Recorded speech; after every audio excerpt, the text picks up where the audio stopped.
다 찾으신 줄 알고 제가 봉독해 드리겠습니다. 디모데후서 4장 1절에서 8절. 하나님 앞과 살아있는 자와 죽은 자를 심판하실 그리스도 예수 앞에서 그가 나타나실 것과 그의 나라를 두고 엄히 명하노니 너는 말씀을 전파하라. 때를 얻든지 못 얻든지 항상 힘쓰라. 범사에 오래 참음과 가르침으로 경책하며 경계하며 권하라. 때가 이르리니 사람이 바른 교훈을 받지 아니하며 귀가 가려워서 자기의 사욕을 따를 스승을 많이 두고 또 그 귀를 진리에서 돌이켜 허탄한 이야기를 따르리라. 그러나 너는 모든 일에 신중하여 고난을 받으며 전도자의 일을 하며 내 직무를 다하라. 전제와 같이 내가 벌써 부어지고 나의 떠날 시각이 가까웠도다. 나는 선한 싸움을 싸우고 나의 달려갈 길을 마치고 믿음을 지켰으니 이제 후로는 나를 위하여 의의 면류관이 예비되었으므로 주 곧 의로우신 재판장이 그날에 내게 주실 것이며 내게만 아니라 주의 나타나심을 사모하는 모든 자에게 도니라. 아멘. 오늘 이 본문 말씀으로 소명이라는 제목으로 우리 이베라 선교사님께서 말씀을 전해 주시겠습니다. 제가 우리 선교사님과 잠깐 교제를 좀 나누면서 또 대화를 해보았는데요. 우리 선교사님은 이미 키르기즈스탄이라고 하는 곳에 그 구소련이 이제 붕괴된 이후부터의 그 역사를 쭉 그 땅에서 지켜보고 함께 오신 선교사 중에도 아주 베테랑이시고 또 유라시아 지역, 우리 교단의 유라시아 지역의 지역장을 하시면서 또 많은 후배 선교사들을 케어하기도 하고 또 이렇게 지도하는 그런 지역장 선교사님으로 또 사역을 감당하시는 그런 분이십니다.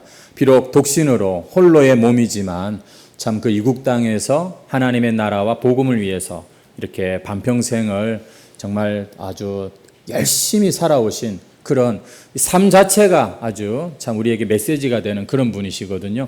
오늘 여러분들에게 그런 감동과 은혜와 또 도전이 꼭 있기를 바랍니다. 우리 나오실 때 우리 한번 정말 격려하고 또 축복하는 마음으로 우리 크게 박수로 우리 환영하며 맞이하겠습니다. 예.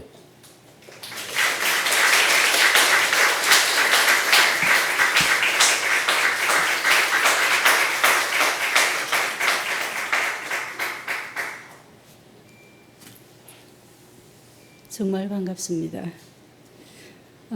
박수나 영광은 하나님이 받으셔야 하는데 제가 방금 당혹했습니다. 살짝 아닌데 내 거 아닌데 주님 건데 하고 조금 깜짝 놀랐습니다.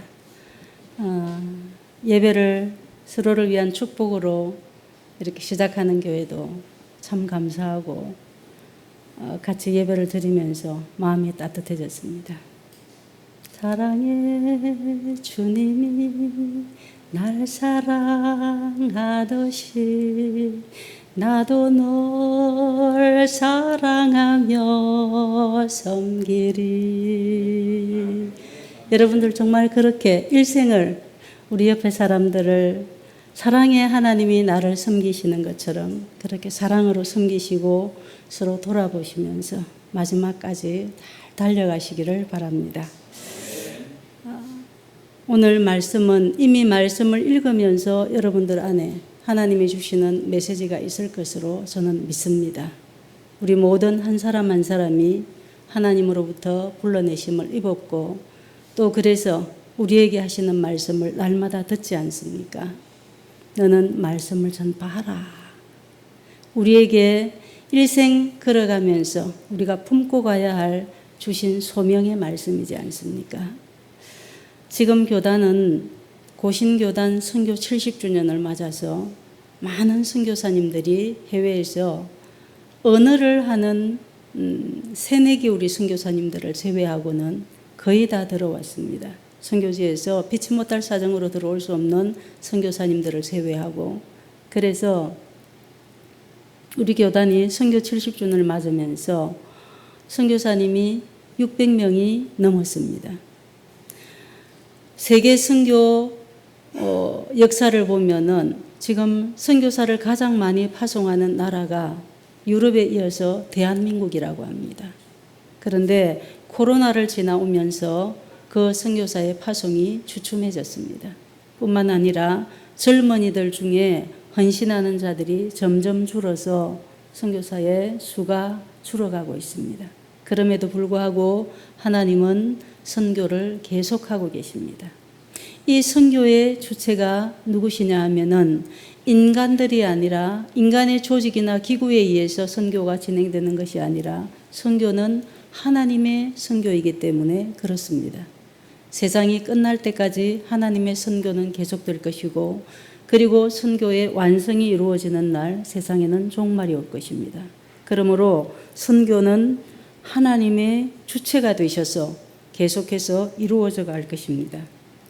선교란 하나님께서 창조하신 피조물이 타락했을 때에 그들을 구원하시려는 하나님의 종말론적인 대사건입니다. 선교란 곧 모든 인류의 구원이 선교입니다. 1953년에 독일 빌렌겐에서 국제선교협회가 열렸습니다. 그곳에서 토론된 선교 주제에 관한 성명서가 나왔는데 내용이 다음과 같습니다. 모든 인간들은 하나님으로부터 소외되어 있다. 하나님은 한 명의 구원자, 한 명의 목자를 모든 잃어버린 자를 구원하시기 위해 보내셨다. 구세주의 죽음과 부활, 그리고 성천은 하나님과 인간의 벽을 허물어 버렸다. 이 구원의 업적 위에서 우리가 그분의 증인과 대사로서 그분의 선교를 지속할 수 있는 능력을 주시기 위하여 하나님은 예수의 영인 그분의 영을 보내셨다. 여러분은 이 성명서를 들으면서 어떤 생각이 드십니까? 무엇이 선교인지, 그리고 선교를 처음 시작하신 주체가 누구신지 정확히 말하고 있습니다. 선교의 주체는 바로 하나님이시라는 것입니다.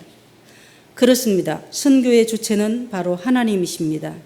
이 사건은 이미 창세기에서부터 시작되고 있음을 창세기를 면밀히 잘 읽으신 분들은 알고 계실 것입니다. 뿐만 아니라 목사님들이 강단에서 하나님의 선교가 시작된 최초의 장소는 에덴 동산이라고 설교를 하셔서 잘 가르쳐 주셔서 여러분들이 또한 알고 계십니다. 그렇게 하나님의 사랑은 죄로 물든 피조물을 그냥 버려두시지 않고 하나님 자신을 포함하여 필요한 것들을 보내시고 또 직접 보내심을 받음으로써 선교를 시작하셨습니다. 그리고 지금도 이루어 가시고 결국 완성하실 것입니다. 이렇게 선교를 시작하신 하나님은 어떤 하나님일까요? 무엇을 위해서 그렇게 하셨을까요? 독일의 신학자 게오르그 비케돔은 이렇게 말했습니다. 성경 안에는 하나님의 보내심에 대한 기록이 보다 광범위하게 나타난다. 하나님의 인간과 세상에 대한 구원 활동이 성경에서는 보내심으로 묘사되어 있다라고 얘기를 했습니다. 그 보내심은 어떤 것이며 또 무엇일까요? 하나님은 모세를 시작으로 수많은 선지자들을 하나님의 백성들에게 보내셨습니다.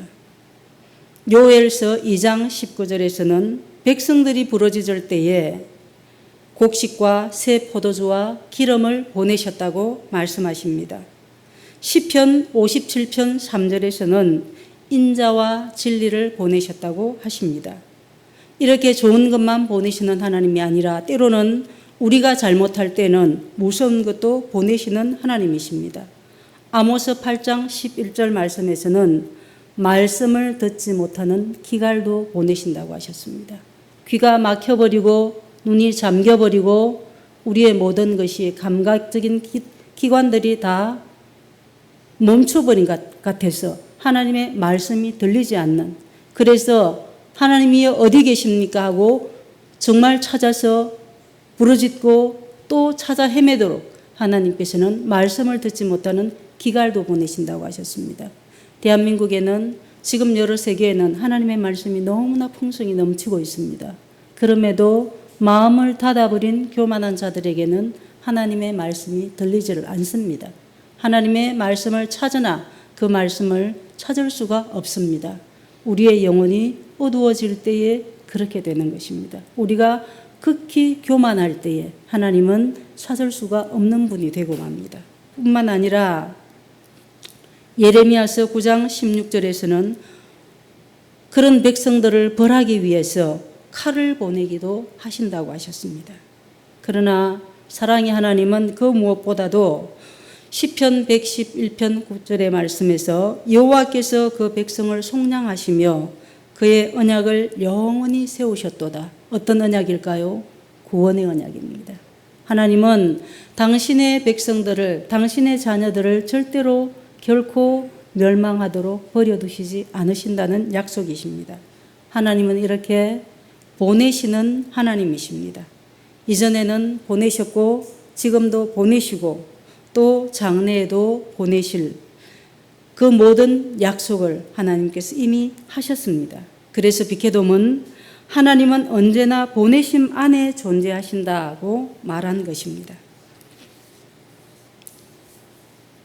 만일 하나님께서 인간을 위해서 그분의 아들 예수님과 성령님, 말씀과 수많은 선지자, 그리고 그 외에 많은 필요한 것들을 보내지 않으신다면 우리 인간은 도저히 구원을 받을 수도 없고 또 그분의 신성을 깨달을 수도 없습니다. 그런 맥락에서 삼위일체 하나님은 보내시는 하나님입니다. 그 보내심 안에서 하나님 자신을 계시하고 나타내 보이시는 분이십니다. 이 삼위일체 하나님은 보내실 뿐만 아니라 보내심을 받는 하나님이시기도 합니다. 여러분, 누가 보내심을 받으셨습니까? 그렇죠.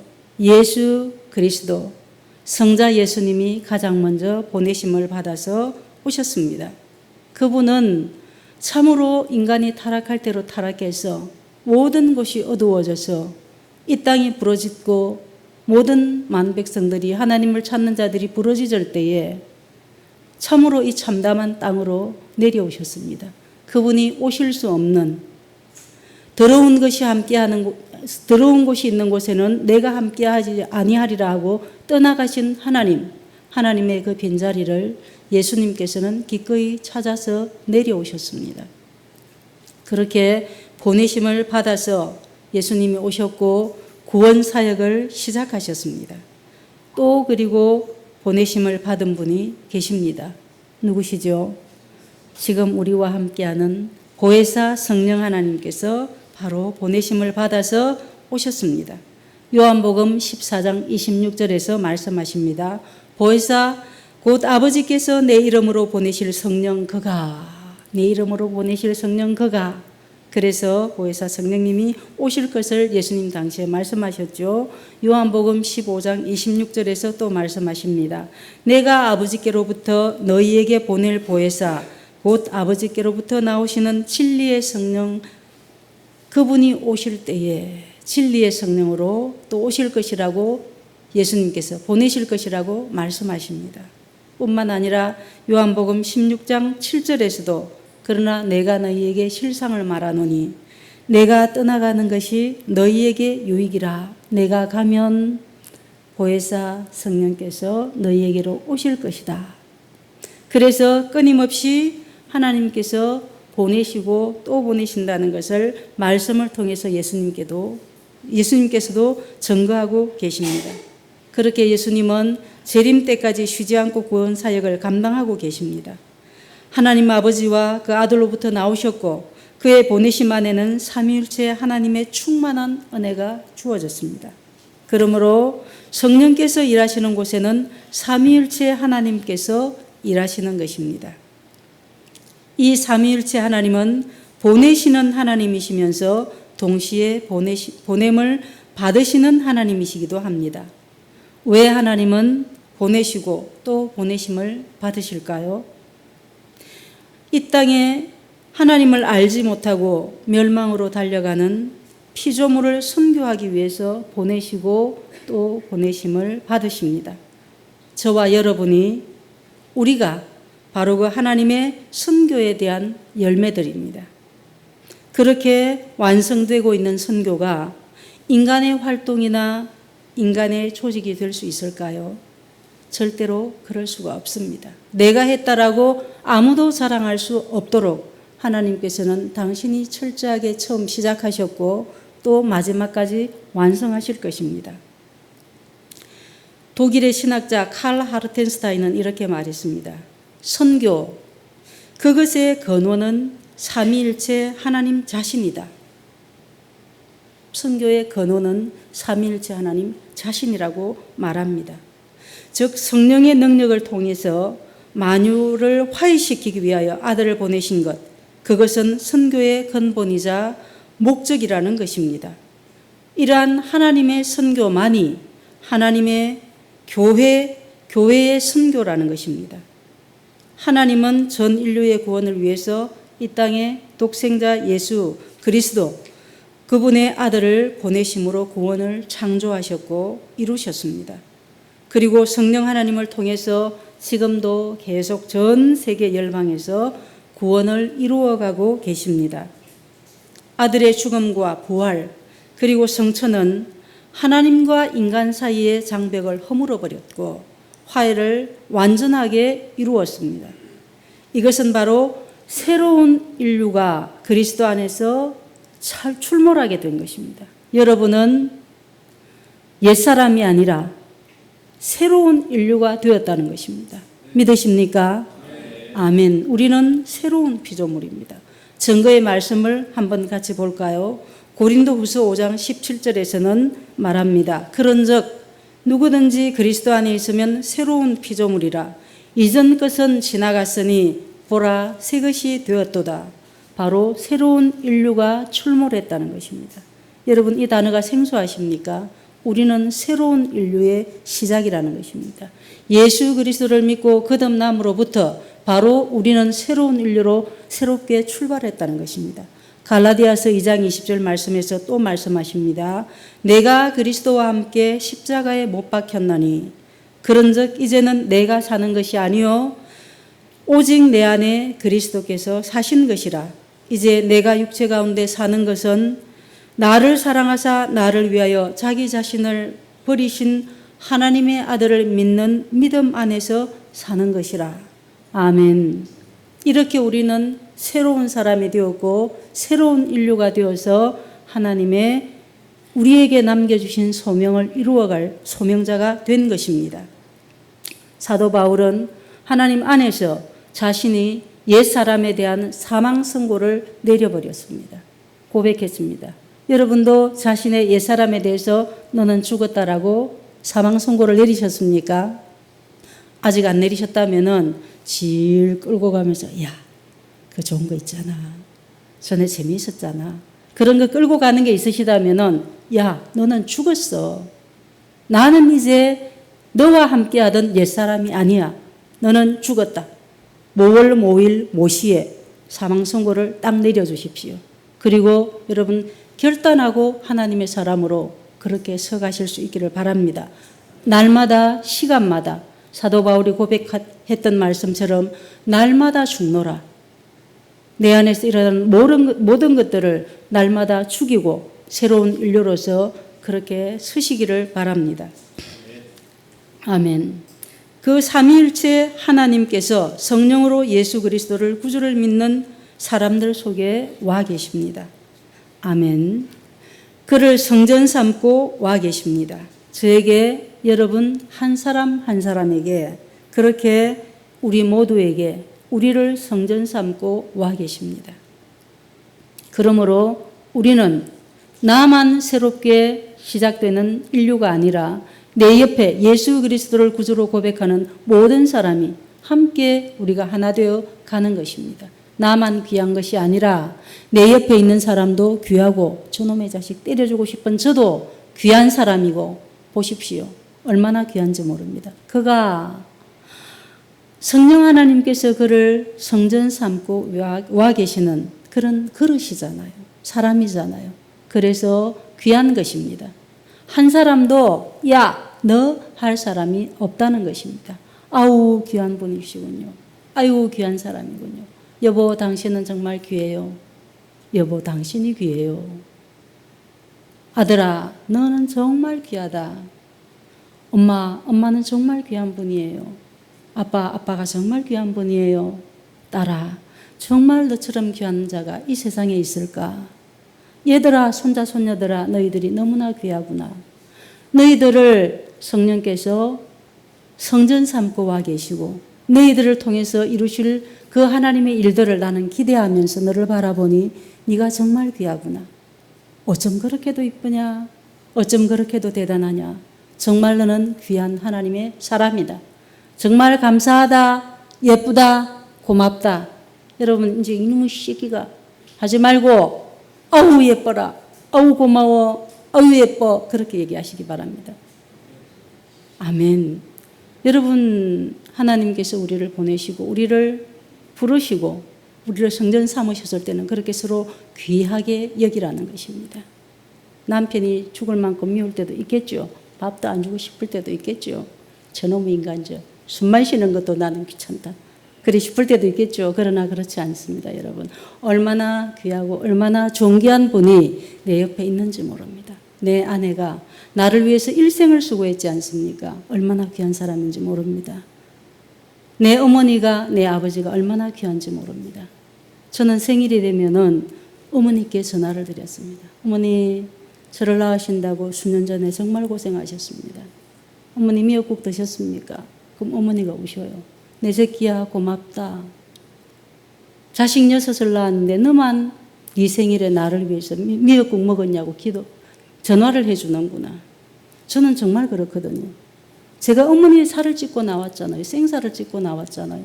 저는 막 아기 낳는 이야기만 하면 너무 무서워서 왜 남자들이 아기를 낳지 않는가? 아기는 남자들이 낳아야 된다. 나는 아기 낳는 게 너무 무섭다. 그랬거든요. 그런 거 생각할 때마다 저는 어머니가 너무 감사한 거예요. 내가 어머니의 생살을 찢고 나왔다고요. 그런데 어떻게 어머니에게 와 하고 그렇게 하겠습니까? 정말 감사해요. 너무너무 감사해요. 여러분, 그렇게 우리는 하나님 안에서 우리 한 사람 한 사람이 정말 귀한 사람들입니다. 이렇게 한 사람 한 사람을 귀한 사람으로 불러내신 하나님, 에클레시아로 세상으로부터 불러냄을 받은 자, 그가 바로 교회입니다. 여러분들이 잘 수리를 해서 지금 앉아있는 여기는 교회당이고 예배당이고 여러분 한 사람 한 사람이 우리가 바로 하나님의 교회라는 것입니다. 에클레시아, 하나님의 선교를 통해서 이루어진 하나님의 교회라는 것입니다. 그렇게 우리는 세상에서 새로 출몰한 인류의 기원이 되었습니다. 그렇다면 이 교회의 본질이 무엇을 위한 것일까요? 보내시는 하나님으로부터 보내심을 받기 위해서입니다. 선교를 위해서 보내심을 받기 위해 불러내시고 또 보내심을 받아서 가는 것입니다. 그런 교회인 우리가 우리의 존재 목적인 선교도 안 하고 전도도 안 하고 있다면은 그것은 하나님이 우리를 불러내신 목적과는 전혀 다른 교회의 모습을 하고 있다는 것입니다. 여러분, 제가 처음 나갔던 교회도 선교사님이 세운 100년이 넘은 교회였습니다. 저는 선교를 들어본 일이 없습니다. 제 젊은 때에.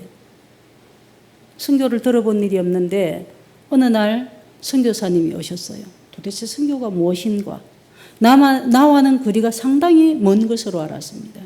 그랬는데 세월이 갈수록 하나님을 깊이 알아보며 하나님께서는 나를 불러내시고 나를 부르신 이유가 바로 교회가 되게 하시려고 하나님의 보내시는 자가 되게 하시려고 나를 부르셨다는 것을 알았습니다. 그래서 선교는 누가 하는 것일까요? 전도는 누가 하는 것일까요? 그것을 깨달은 자가 하는 것입니다.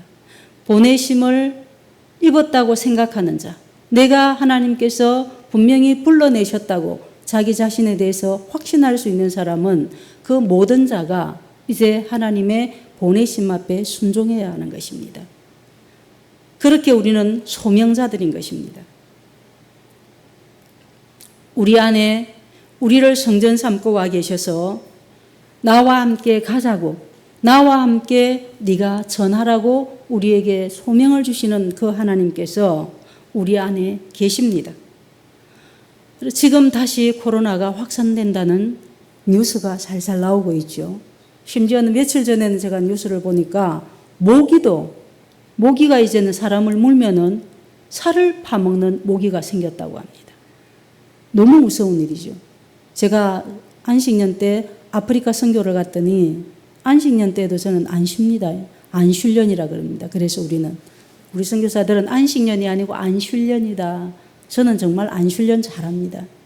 그래서 아프리카 선교를 한 달 갔는데 그때는 머리에 뇌 종양이 막 움직여서 정신이 하나도 없을 때였습니다. 지금도 가끔씩 기억이 톡톡 끊어지지만은 그럼에도 불구하고 하나님이 가자 하셔서 24시간 비행기를 타고 요하네스버그를 거쳐서 아프리카 탄자니아로 갔습니다.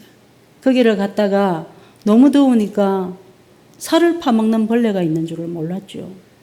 저는 이렇게 샌들이나 슬리퍼를 잘 신지를 않습니다. 굉장히 보수적이어서. 그런데 너무 더워서 사모님 그 그물 같은 그 신발 있잖아요. 슬리퍼 아니고 샌들이라 그럽니까? 예. 그거를 사모님 거를 빌려서 신었는데 그날 그냥 막 발을 파먹는 벌레가 들어온 거예요. 그래서 아프리카에 무슨 선한 것이 나겠습니까마는 의료 시설이 마땅치를 않으니까 선교사님이 그날 발에 살을 파먹는 벌레 같은 줄도 모르고 막 돌아다니면서 전도하고 이러다가 어느 날 자꾸 발가락이 아픈 거예요. 왜 이렇게 아픈가 자꾸 부어요. 땡땡 부어서. 그래서 선교사님 발가락이 너무 아파요. 그랬더니 보더니 선교사님 발에 벌레가 들어갔는데 살을 파먹는 벌레가 들어갔습니다 하는 거예요. 눈이 어두우니까 잘 안 보여가지고 이래도 안 보이고 이래도 안 보이고 그래서 그런 발이 또 멀잖아요. 그랬더니 세상에 발가락을 칭칭 실로 동여매더니 촛불을 켜시더니 칼을 들고 오시더니 나이프를 가지고 생사를 수술을 하시는 겁니다. 와! 사모님한테 여보 선교사님한테 저 헌금 좀 물려라 이러면서 여러분 그렇게 무식하게 면도칼을 가지고 이 발가락을 잘라서 이렇게 하니까 세상에 조그만 게 들어갔는데 구더기 같이 커져가지고 제 살을 파먹고요. 그렇게 커져가지고 일주일 만에 나오는 거예요. 끄집어내놓고 선교사님 발가락을 많이 먹고 이렇게 통통하게 살이 쪘습니다. 이러는 거예요. 함께 보면서 웃기도 하면서 참 웃지 못할 일이다.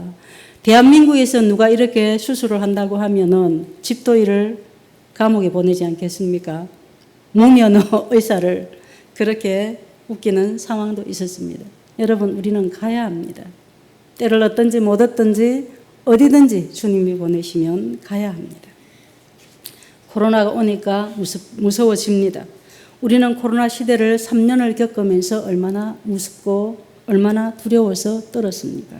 저도 제 옆에서 사랑하는 동지들이 죽어가는 것을 보면서 저 자신도 코로나가 3번이나 걸려가면서 병원에 누울 자리가 없는 겁니다. 우리나라에는. 키르기즈스탄에는. 그리고 미국의 신문에 인구 10만 명당 사망자 수가 가장 많은 나라 키르기즈스탄하고 신문에 나는 거예요. 그러니까 우리 본부에서 제일 먼저 전화가 와서 이베라 선교사님 괜찮으십니까? 죽었는가 해서. 인구 10만 명당 사망자 수가 가장 많은 나라가 제가 있는 나라라 그러니까.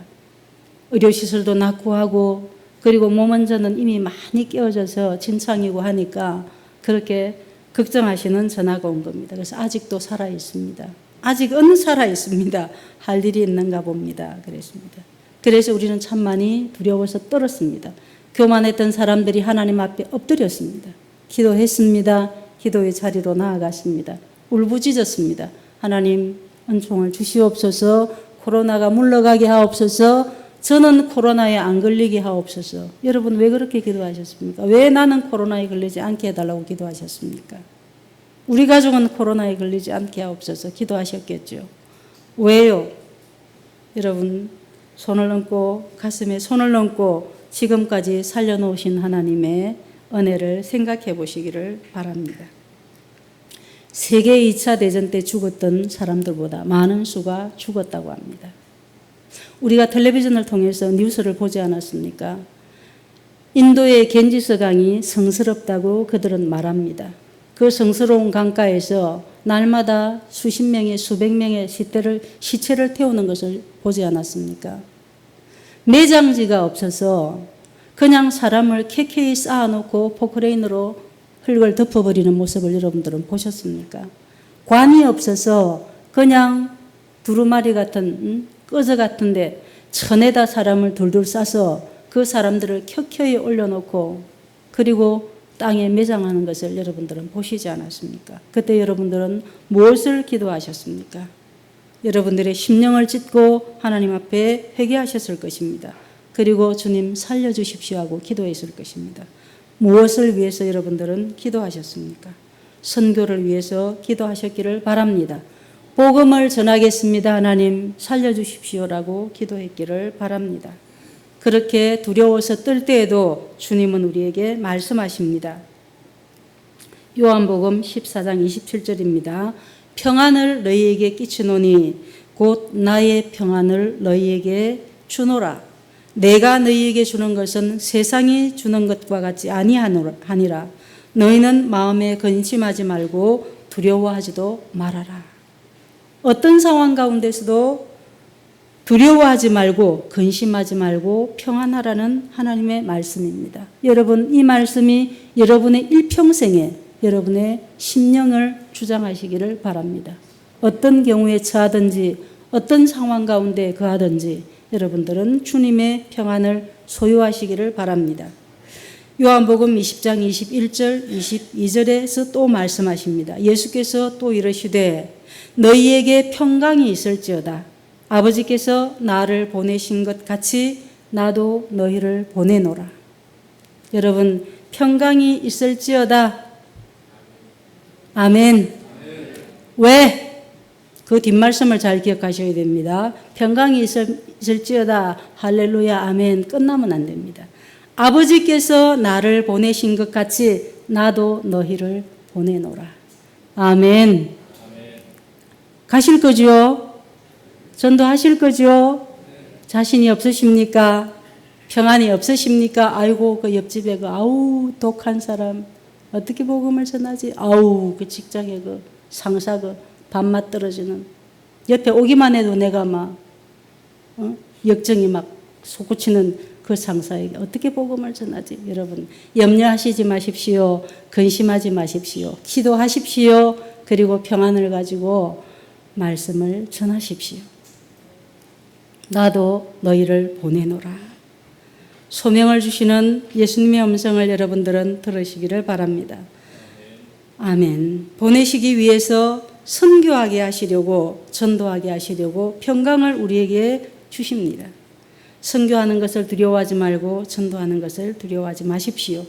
아버지 하나님께서 예수님을 이 땅에 보내신 것과 같이 예수님께서 우리를 또한 세상 속으로 보내신다고 말씀하십니다. 그리고 나와 같이 너희도 그리 하라라고 말씀하셨습니다. 이사야서 53장 5절 말씀을 볼까요? 그가 찔림은 우리의 허물을 인하며 그가 상함은 우리의 죄악을 인함이라.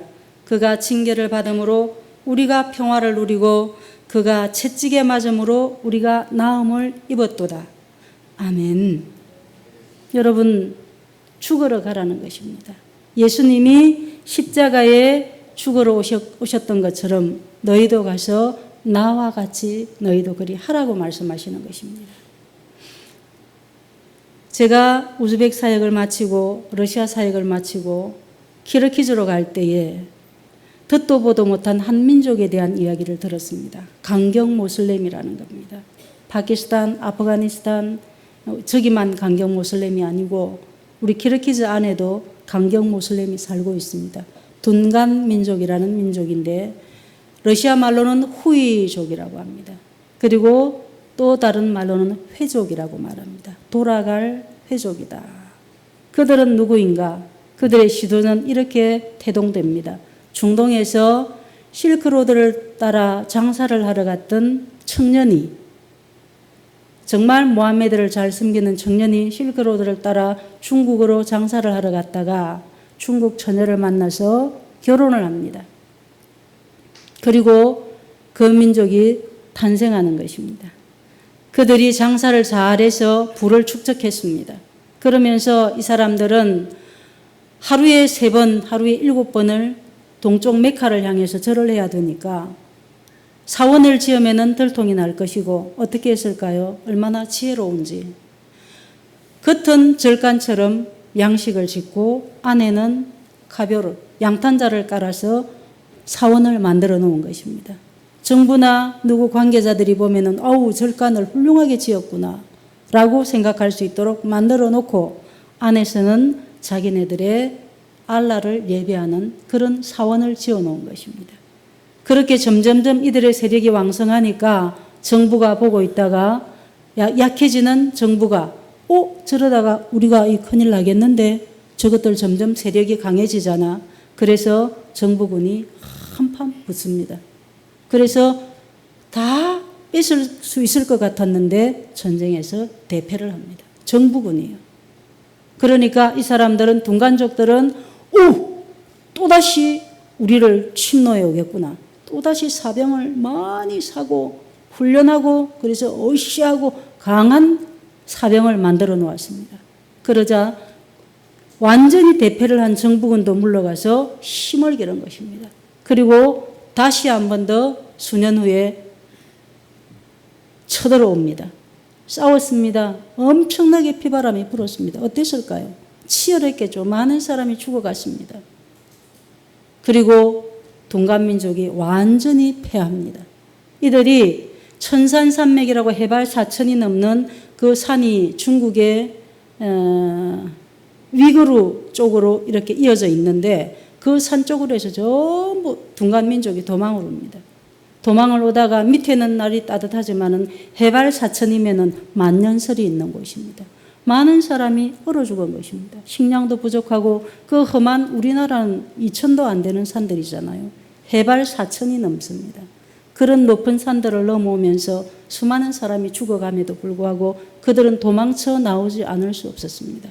그렇게 천산산맥을 넘어서 도망을 와서 키르기즈스탄에 그리고 카자흐스탄에 타지키스탄에 이렇게 붙어있는 국경을 그 천산산맥을 함께하고 있는 나라들로 각기 흩어져 가서 자기들 집단 마을을 이루고 살아갔습니다.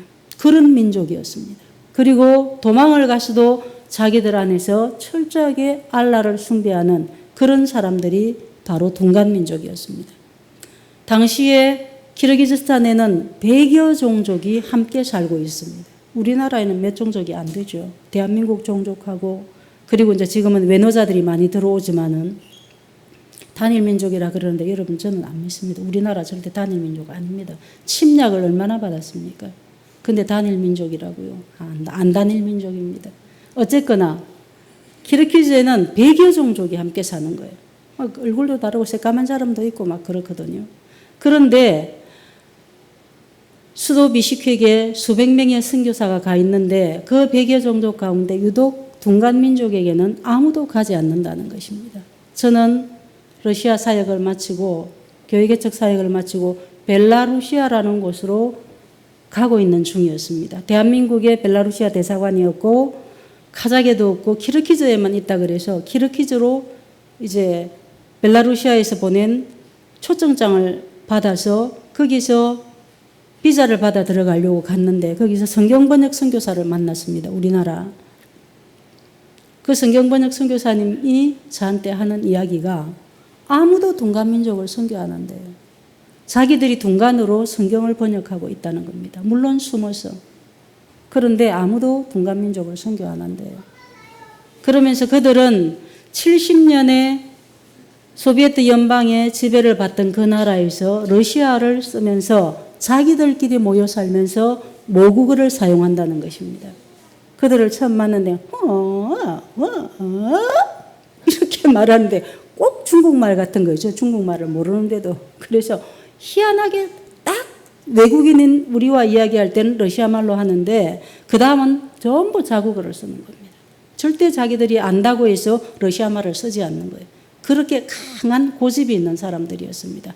그러니까 배교자가 생겨나면 어떻게 할까요? 죽여버리는 거예요. 그런 민족이기 때문에 예수 그리스도의 복음을 전한 자도 잡아서 살해를 하고 또 배교자도 죽여버린다는 겁니다. 그래서 아무도 가지 않는다는 것입니다. 그래서 성경번역 선교사님한테 그럼 자기들이 가면 되겠네.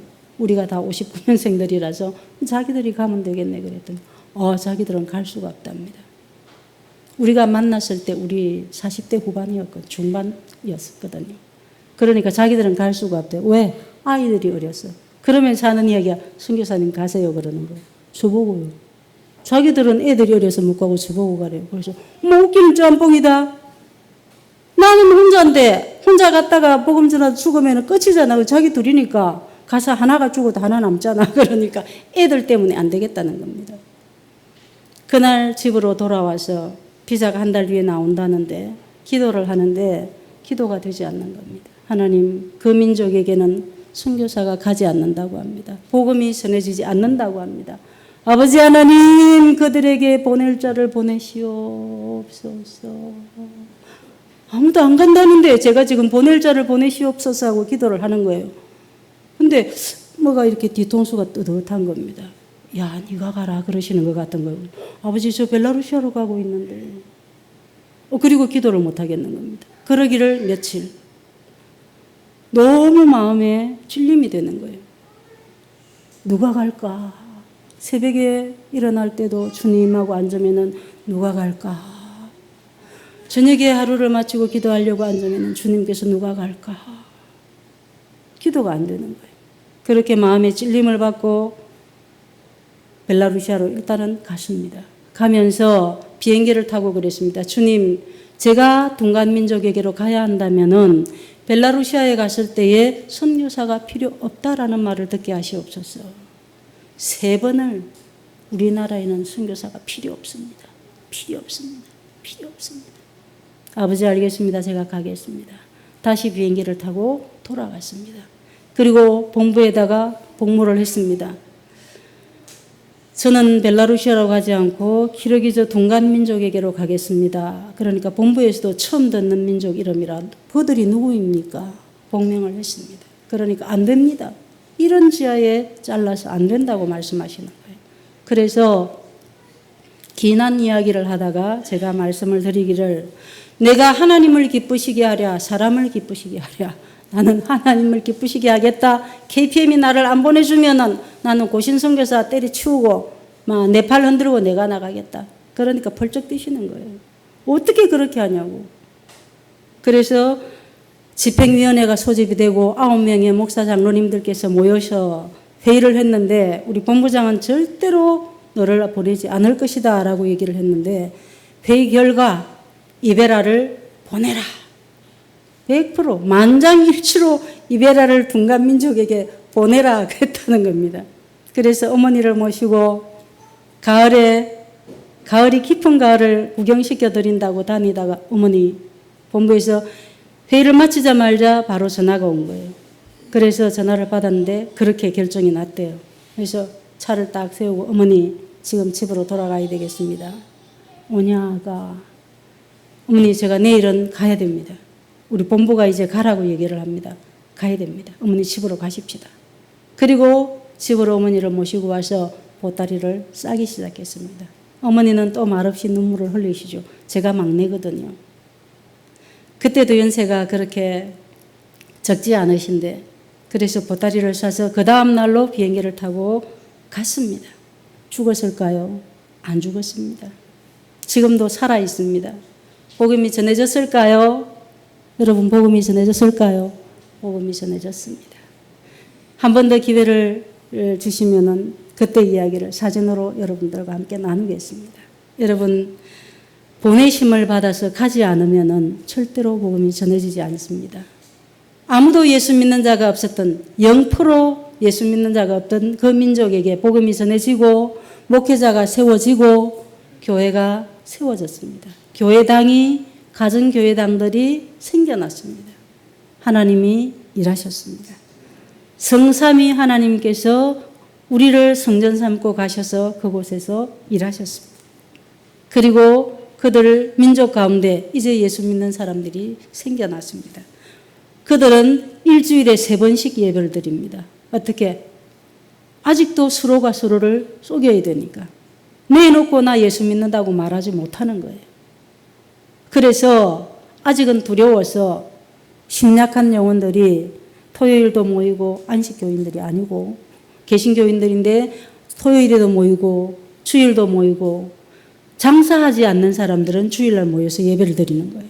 그 외에 장사하는 사람들은 주말에 장사가 잘 되니까 또 가족들이 지켜보니까 그들 때문에 토요일에 모이고 주일에 모이고 월요일까지 이렇게 일주일에 3번을 모여서 예배를 드립니다. 그들에게 하나님이 일하시고 하나님의 선교가 이루어졌습니다. 여러분, 우리는 가야 합니다.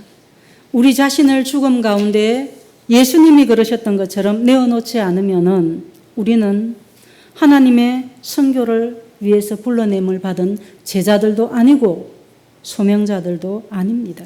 가야 합니다. 하나님의 선교는 교회를 만들었고 또 교회가 존재하는 이유를 주었습니다. 바로 우리에게 마지막 남은 소명인 것입니다. 세상을 향하여 보내심을 받은 교회는 삼위일체 하나님을 따라 끊임없이 선교적이어야 합니다. 어떤 타협도 포기도 있어서는 안 됩니다. 부르심을 받은 모든 하나님의 자녀는 교회는 생명이 다할 때까지 하나님의 선교의 기쁨과 감사로 동참해야 합니다. 어떻게 해요? 사도 바울이 성령을 힘입고 우리에게 말씀하셨습니다. 오늘 아침에 현대인의 성경으로 다시 한 번 더 여러분과 말씀을 나누겠습니다.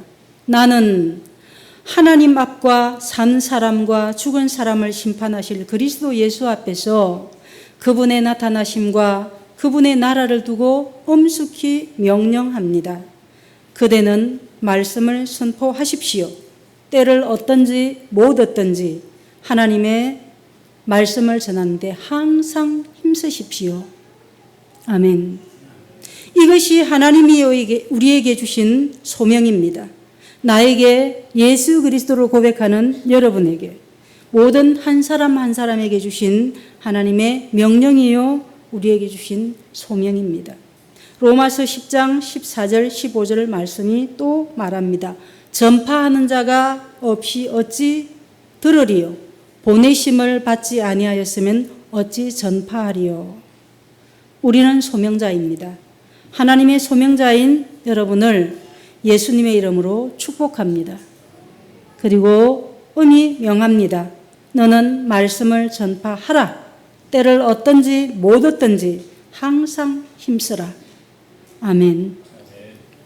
이 일에 우리 모두가 순종함으로 우리 또한 사도 바울이 마지막 기도처럼 나는 선한 싸움을 싸우고 나의 달려갈 길을 마치고 믿음을 지켰으니 이제 후로는 나를 위하여 의의 면류관이 예비되었으므로 주 곧 의로우신 재판장이 그날에 내게 주실 것이며 내게만 아니라 주의 나타나심을 사모하는 모든 자에게도니라. 아멘. 이렇게 우리의 생을 마감할 수 있기를 바랍니다. 여러분, 보내심을 입어갔더니 또 하나님의 기적은 일어났습니다. 사진을 좀 띄워주시겠습니까? 영상을.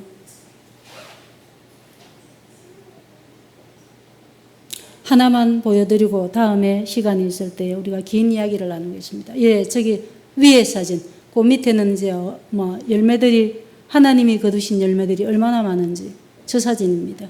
1993년 9월 15일 33살에 긴 생머리를 하고 리바이스 청바지 하나 발라입고 요넥스 티 하나를 발라입고 나와 함께 가자 하시는 주님을 따라서 우즈베키스탄에를 갔습니다. 가을이 내리고 있는 때였습니다. 집단 농장에 가서 복음을 전하는데 집집마다 한 집 한 집 문을 두드리면서 안녕하세요. 한국에서 왔습니다. 좋은 소식을 전하려고 왔습니다. 문 좀 열어보세요. 그러면서 복음을 전했습니다. 말이 안 통하죠. 학교에 영어 선생님이라는 분이 예수님을 믿어서 그분과 함께 파트너를 해서 전도를 다니는 겁니다. 한 집의 문을 두드리니 저기 사진에 아마 중앙점에 앉아 계실 겁니다. 이 다비드라는 분이 올가라는 분과 결혼을 하셨고 제가 올가 어머니 옆에 있네요. 젖살이 안 빠져가. 나이가 33살인데 젖살이 안 빠지더라고요. 볼은 통통하고 몸은 삐쩍 마른 제가 있습니다. 지금 저를 전혀 찾아볼 수 없죠.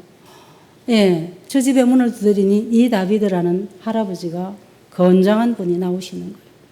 누구냐? 한국에서 왔다고? 네.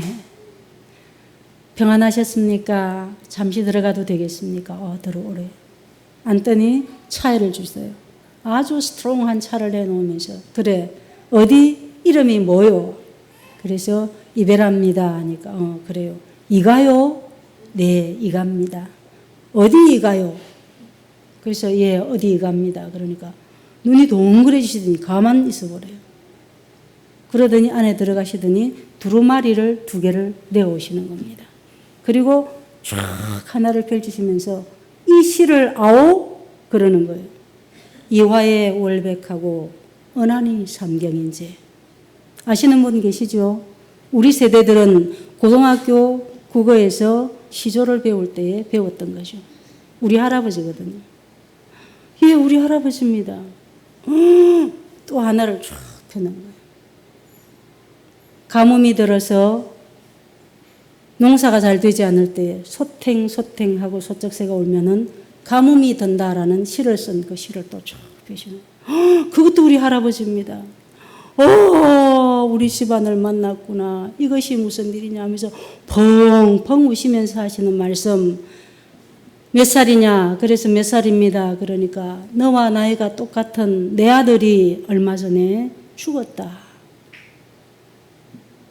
소비에트가 망하고 우리 집안의 재산을 조금 처분을 해서 비즈니스를 하겠다고 나갔던 아들이 그 길로 돌아오지 않더니 사흘 뒤에 소식이 왔는데 들판에서 썩어가고 있다는 것입니다. 너무 더워서 우즈벡은 50도씩 올라가거든요. 손가락도 하나 껐다 할 수 없는, 제가 있을 때 50도를 맞으면서 정말 죽을 것 같았습니다. 아버지, 아버지 소리밖에 안 나오는 거예요. 그런 모진 일기 속에 들판에 버려진 시체가 썩어가고 있다는 소식을 들었다는 겁니다. 달려가 보니 당신의 사랑하는 아들 바리스가 죽어서 아무도 보지 않는 벌레들이 꼬여서 시체로 썩어가고 있더라는 겁니다. 그래서 복음을 전하니 하나님이 살아계신다면 이럴 수가 있느냐. 내 아들을 왜 우리 바리스가 무엇을 잘못했다고 что не хорошо делает. 빠치무 왜 내 아들이 죽었냐는 겁니다. 그래서 그 아버지와 함께 울고 눈물을 거두면서 아버지, 저는 좀 연로하신 어른들, 남자분은 전부 아버지입니다. 좀 연로하신 어른들은 전부 어머니입니다. 우리는 다 그렇게 불렀거든요. 아버지, 그래서 하나님께서 아버지 눈에 눈물을 씻겨주시려고 바리스하고 나이가 똑같은 저를 한국에서 보내셨잖아요. 제가 왜 한국에서 왔는가 했더니 아버지를 위로하라고 보내셨습니다. 하나님이 아버지를 사랑하신다고 가서 전하라고 보내셨습니다. 아버지, 죄인인 거 바리스가 죄가 없이 죽었다고요? 죄가 있습니다. 예수님을 믿지 않는 것, 하나님이 없다고 하는 것부터 죄입니다. 아버지 하나님, 마음속에 하나님이 계십니까? 하나님이 어디 있냐고 우시는 거예요. 복음을 전했습니다. 이 예수님을 구주로 믿으시겠습니까? 그렇다면 내가 믿어야지. 그리고 여러분, 저 한 가족이 다 나왔습니다. 4대가 29명이요. 블라디보스톡에서 독립운동하러 가셨다가 블라디보스토크 인근에 사시는데 1943년에 스탈린이 갑자기 거기에 사는 고려인들을 전부 내륙으로 이동을 하라 그래서 학교에 근무를 하셨는데 출근을 하셨다가 갑자기 잡혀서 기차를 타고 그리고 그냥 갈대무성한 밭에다가 기차 서는 데마다 버렸다는 겁니다. 인원수 짝짝짝 세서 몇 명씩 기차가 설 때마다 버렸다는 겁니다. 가족도 없고 옷가지도 없고 아무것도 없는데 무작정 잡아다가 기차에 싣고 가다가 버렸다는 겁니다. 수많은 사람이 죽어갔습니다. 가족들도 다 실려오다가 어딘가에 떨어졌습니다. 경계를 정해놓고 오가지 못하게 하니까 이 강가에 서서 여보, 아빠, 엄마하고 저 강 건너에 떨어진 다른 지역에 떨어진 아내와 자녀와 남편과 아들을 바라보면서 울부짖으면서 그렇게 지냈던 것입니다. 살아낸 것입니다.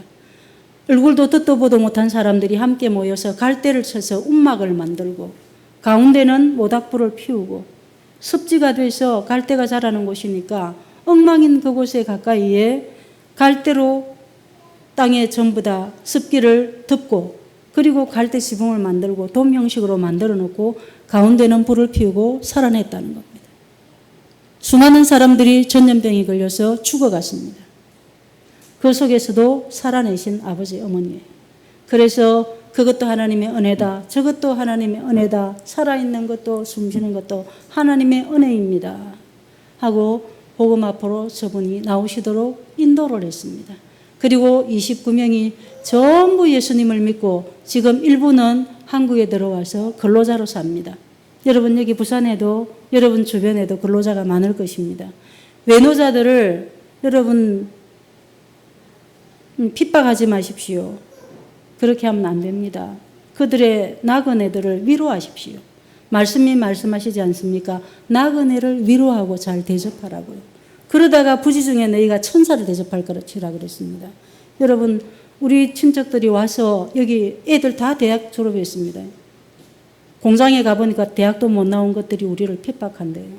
저것들은 조그마한 아파트에 살면서 우리는 200평 집에 큰 땅집 짓고 사는데 단독주택에 사는데 이것들이 우리를 핍박한대요. 부지기수로 울었답니다. 누나 와서 우리를 좀 변호해 주세요. 니네들이 말을 잘 못하니까 그렇잖아. 한국어를 열심히 배워라. 그리고 어쩌든지 사랑합니다. 우리 할아버지 할머니 고국에 왔습니다. 잘 봐주이소 하라고 일렀습니다. 그렇게 핍박을 받으면서도 이제는 그들이 여기에 와서 자식들을 낳고 그렇게 살아가고 있습니다. 갔더니 저렇게 많은 사람이 한꺼번에 예수님을 믿는 겁니다. 여러분 전파하는 자가 없이 어찌 들을 것이며 보내심을 받지 아니하면 어찌 전파하겠습니까? 여러분 가십시오. 이웃에게 가시고 선교하시고 얼마든지 일하십시오. 우리 유 목사님이 동부노회 노회장님이 되셔서 저는 얼마나 감사한지 모릅니다. 지금 선교 70주년 때문에 무척 바쁜 일정을 보내고 계실 것입니다. 그런데도 저한테 밥도 사주시고 저는 막 한국에 오니까 먹을 게 얼마나 많은지 와서 3kg나 쪘습니다. 큰일 났습니다. 자꾸 나이 들면서 살찌면 안 되는데 무릎이 아파지니까 한국에 오니까 먹을 게 너무 많은 거예요. 너무 맛있는 게 많은 거예요. 여러분 이렇게 풍성한 나라에 살면서 여러분 마음을 동이십시오. 하나님 앞에 겸손하시고 하나님 앞에 소명자로 불러내신 여러분들이 그 소명을 다하는 그런 여러분 한 사람 한 사람이 되시기를 예수님의 이름으로 축복합니다. 서로를 우리 축복하면서 파송의 노래를 한번 같이 찬양할까요? 너의 가는 길에 주의 축복이 있으리. 맞죠? 예, 우리 서로를 바라보면서 파송의 노래를 한번 불러주십시오. 오늘 이 교회를 나가면 만나는 사람 누구나 잡고 전도하십시오.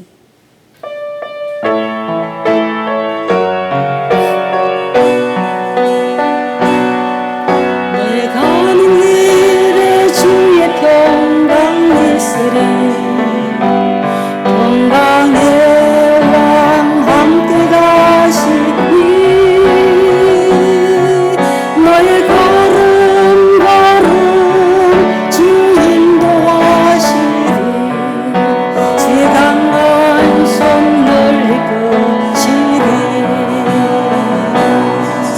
너의 가는 길에 주의 축복이 있으리. 영광의 주 함께 가시니 내가 걷는 모든 땅 주님 다스리니 너는 주의 길 예비케 되리. 주님 나라 위하여 길 떠나는 나의 형제여 주께서 가라시니 나는 걸어가겠네.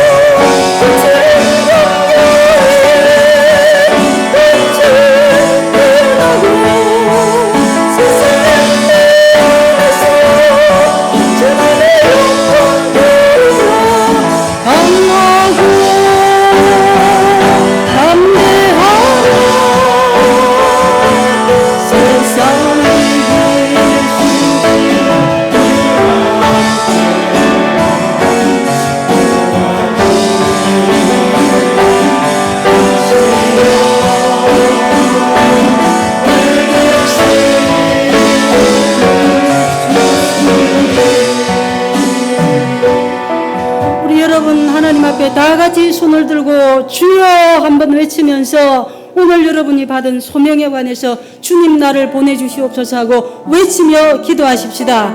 주여!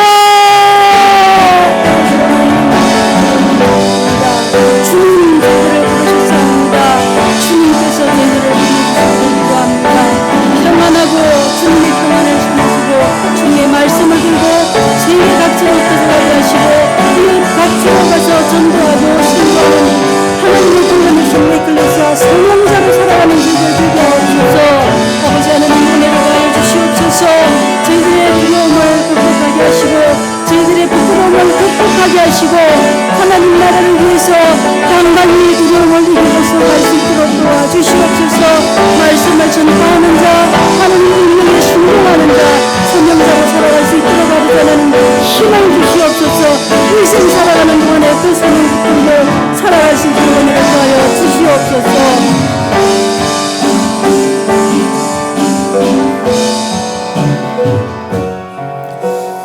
찬양과 경배받기 합당하신 우리 하나님 아버지, 오늘 이 복된 주일